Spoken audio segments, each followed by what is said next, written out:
Close your eyes. Picture a full moon, soft sand beneath your feet, the ebb and flow of a turquoise ocean. What's that scratching sound? Crawling? Is it digging? It's a sea turtle, and she's been here before. Ever since I was 4 years old, I have had a passion for sea turtles, so much so that I have done extensive research and even based my career on it. Today I'd like to tell you a little bit about sea turtles. I'm going to tell you a few need-to-knows, why they're endangered, and what's being done to save them. Let's begin with a few things you need to know about sea turtles.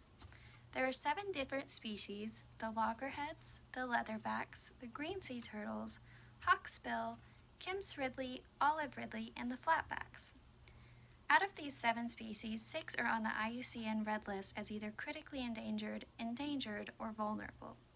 The only exception to this is the flatbacks because there's simply not enough data to be able to tell. Sea turtles can be omnivores, herbivores, or carnivores, but most sea turtles' diets consist mostly of jellyfish, which look strikingly like plastic bags, and seagrass. Their nesting habits are very interesting because a female sea turtle actually returns to where she was born to lay her eggs.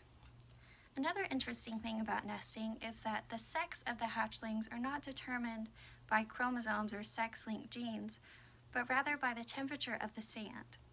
More males are produced from warmer sand and more females are produced from colder sand. Next, let's talk about why they're endangered. Humans are actually sea turtles' main threat. Whether it's littering, or fisheries, or pollution, it's almost always because of humans.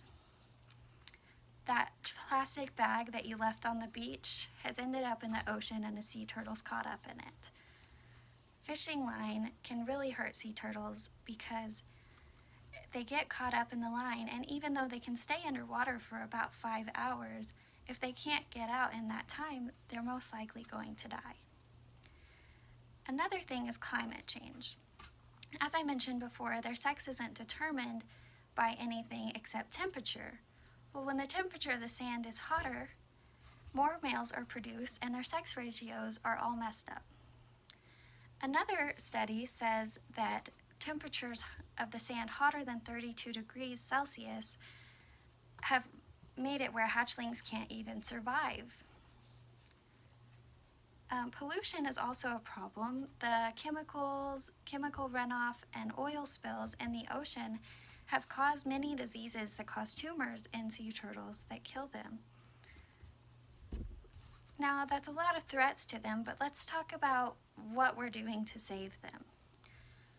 In recent years, recycling has become a huge deal, and everybody has pitched in and have campaigns everywhere to recycle. Well, a big reason for this is because of the plastic bags and the water bottles that sea turtles eat, and they hurt their stomachs, and they try to eat plastic bags and it gets caught up and they choke, and so many sea turtles are eating these things that they should have never had anything to do. They should never have been around these plastics and everything. And so recycling your plastic bags instead of throwing them on the beach could save a sea turtle's life.